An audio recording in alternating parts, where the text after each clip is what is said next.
We should schedule our wedding next year, babe. Ang daming kailangan pagplanuhin. Ayoko madaliin to. Of course, Giselle. Kung ano gusto mo, mahal. We're getting married, Dex. Paano kung bumalik yung greatest what if mo? Huwag mo akong titigan. Can't help it, Ishi. Naramdaman ko hindi ka okay, kaya dinalhan kita ng pagkain. Mahal kita, Dex. Happy 4th anniversary, Ishi. Will you marry me?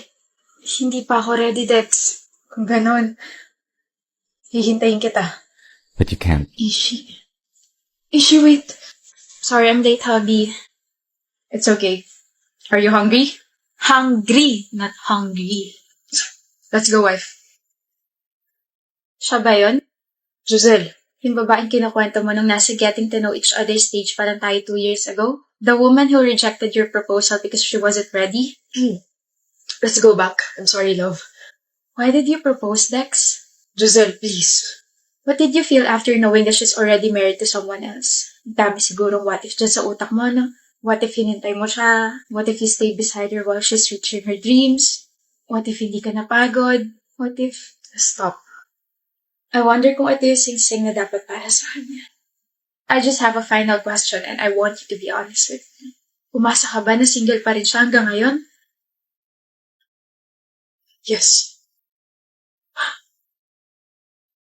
Thank you for the wonderful 2 years. Wala na mangyayaring kasal.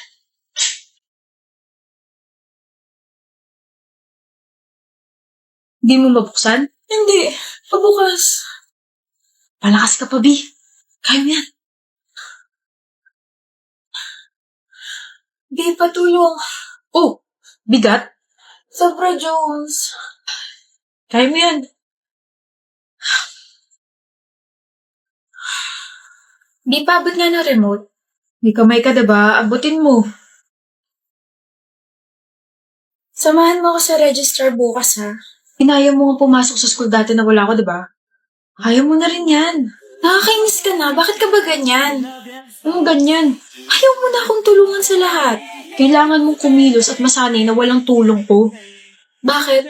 May iba ka na ba kaya ka ganyan? Sa iba mo na ba ginagawa yung mga ginagawa mo sa akin dati? Ano? Alam mo, bahala ka sa buhay mo. Nix! Ate, tara na. Matagal niyo na bang alam? Matagal niyo na bang alam na may sakit siya? Kaya pala hindi niya na ako tinutulungan sa mga bagay-bagay kasi alam niya nang mamamatay na siya. Sinasanay niya na pala ako mamuhay na hindi dumidepende sa kanya. Pero sana nagsabi siya para naman nakapag-prepare ako. Kasi yung huling usap namin, sinabihan ko siya na baka may iba na siyang babae. Inaway ko siya tsaka tinalikuran. Ate Nix, yun na pala yung huli. Visit ka, Jones. Visit ka. Arjun, I'm here na. Arjun, invisible ba ako sa paningin mo? Hello? Arjun! Ano ba, miss? Yes, I do.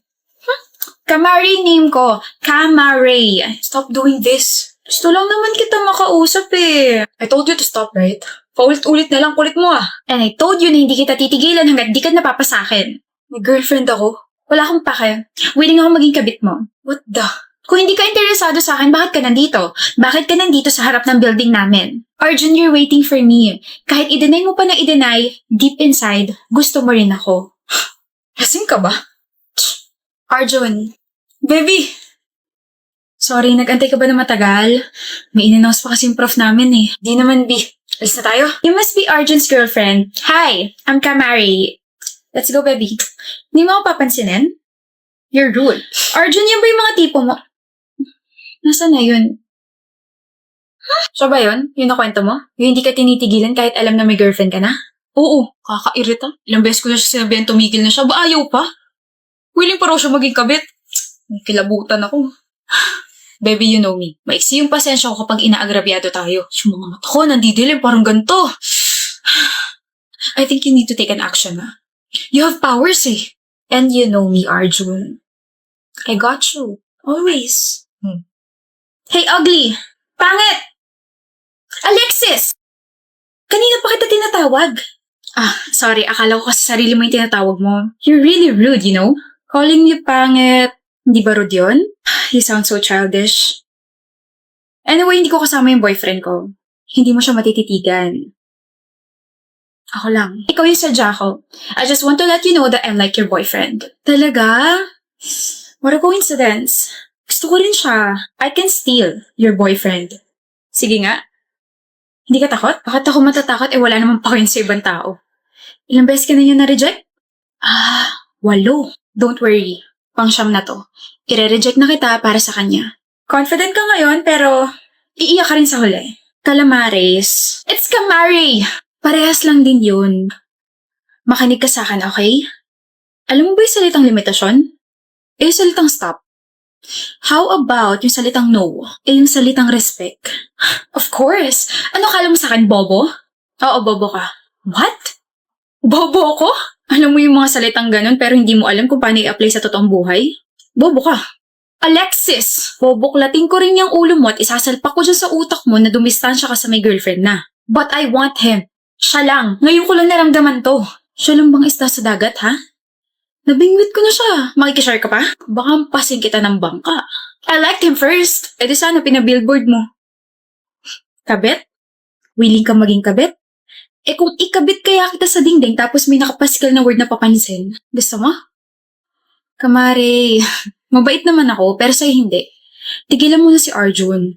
Put yourself in my shoes. Pag nagka-boyfriend ka at may umaaligid na virus dyan sa boyfriend mo, baka mas malala pa yung gawin mo kaysa sa akin. Hindi mo kayang ilagay yung sarili mo sa sapatos ko? Sa bagay, hindi kasi tayo magka-size eh. Ang kapal kasi ng mukha mo. Let's not see each other again, okay? Huwag mo na rin dagdagan yung nicknames mo. Cheater ka na nga, tapos papansin ka pa. Huwag na. Paano nga nalamang may history ako ng cheating sa ex ko? I hate her! Okay na, baby. Tara, quick. Appear muna. Huwag dito! Tara na! Bakit ka nakaupo? Higa ka muna, Kara. Hi, Dennis. Hindi. Tatawagin ko muna yung doktor mo. Na-check na nila ako. Kamusta pakiramdam mo? Okay na okay naman. Pero hindi ka raw umuwi? Nag-alala ko eh. Hanggang ngayon? Ano ka ba? Wala naman ako sakit. Sino hindi mag-aalala eh? Nag-uusap lang tayo tapos sabi mo hindi mo ko iwan tapos bigla nagdugo yung ilong mo tapos bigla ka nahimatay sa harap ko. Siyempre, unang iisipin ko may sakit ka. Dennis, stress lang ako tsaka puya tapos dumagdag pa daw yung init ng panahon. Pero wala talaga akong sakit. I'm so sorry if nag-alala ka. Okay. Kalmado na ako.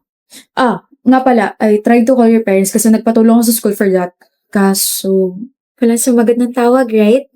Yeah. My parents are separated and both of them are busy sa mga kanya-kanya nilang families. I think nakalimutan nila na yung unika iha nila is buhay pa.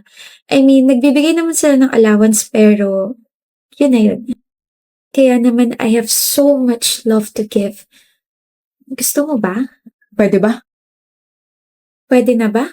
Kung nasa stress ka, ask for my help. If hindi ka makatulog sa gabi, call me. If you wanna talk to someone, nandito ko. And I'm so sorry for being harsh. I'm glad you're now opening yourself to me. Thank you, Dennis. Hindi. Thank you, Kara, for breaking my walls. Hello, Kara? Sabi mo kapag stress ako, hingi lang ako ng tulong sa'yo, di ba? Nasa ka? Ang bilis mo naman. Hinahawakan ko lang yung kamay mo kasi stress ka. Baka kasi lobat ka pa rin eh. Di ba sabi mo na lobat first sight ka sa akin? Ano problema? Sabay-sabay lang yung projects, yung assignments, and sa family. Gusto mo pag-usapan? Hindi na okay na to. Charge na ako gamit yung kamay mo. Gusto mo kumain? Bulaga! May luga. Simula na naging komportable ka sa akin, lumalabas na yung tunay mong ugali. Hindi ba pwedeng gusto na kita kaya ganito ako sa'yo? Ako na yata yung nabulaga. Halika na nga, tignan kita sa bahay niyo. And we're here. Thank you sa paghatid, Dennis. May nakakalimutan ka yata, Kara. Kiss sa pisngi. Ingot yung bag mo. Good night. Good night. Kara, Dennis, congrats sa atin. Graduate na tayo. congrats rin. For you. Thank you. Akala mo ako lang meron? Siyempre meron ka rin. Ako rin meron. First time ko makatanggap ng ganito. Baka first kiss ako na rin, ha? Okay, pumapayag na ako makuha mo yung first kiss ko ngayon. Pa, hindi pa tayo, ah. Ako dapat yung nagsasabi niyan kasi inopen mo yung topic ng first kiss eh. Hindi pa tayo, Kara. Hindi pa nga kita sinasagot eh. Visit ka. Nakausap ko na yung parents ko. Really? Yes, ginawa ko yung sinadjust mo sa akin. Inopen ko yung feelings ko sa kanila na bakit hindi sila nagpunta ng graduation ko, bakit hindi nila sinagot yung tawag nung na-hospital ako, bakit ganito, bakit ganyan. And? They were sorry. They actually thought na I was doing fine kasi nga lagi ako may allowance, diba? But they never thought daw na makakaramdam ako ng loneliness. I was mad. I was hurt. But I forgave them. Sa weekend lalabas kami and I told them na may boyfriend ako so they want to meet you. Sino? Sino boyfriend mo? Ako? Yes, Ako. baliw ka talaga. But I'm so proud of you for being brave, Kara. Di ko naman ito magagawa kung wala ka eh. Thank you, Bobby. Mahal din kita. Wow! Here's what you requested, Bobby. Your favorite ulam. And here's my gift. Pangkabuhayan showcase. Oh, mahal na mahal mo talaga ako, no? Naalala ko nung college tayo, sabi mo, if may magre-regalo sa'yo kapag adult ka na, gusto mo grocery tapos yung pan-display sa bahay. O, ayan na. Tapos isang sako ng bigas mo, nasa kusina. Thank you, Bobby. I mean, weird way to propose but it's a yes, mister. Bakit? Magpo-propose pa lang ako eh. Ha? Ito. Oh my gosh. Seryoso ba? Nakikita mo ba yung mga susunod na pangyayari? Ha? Nakakainis ka, Kara. Huwag ka na mag-propose. Ako na lang yung magde-declare. Dennis, my Bobby, I will marry you. I am marrying you. I love you so much. Mas mahal din kita.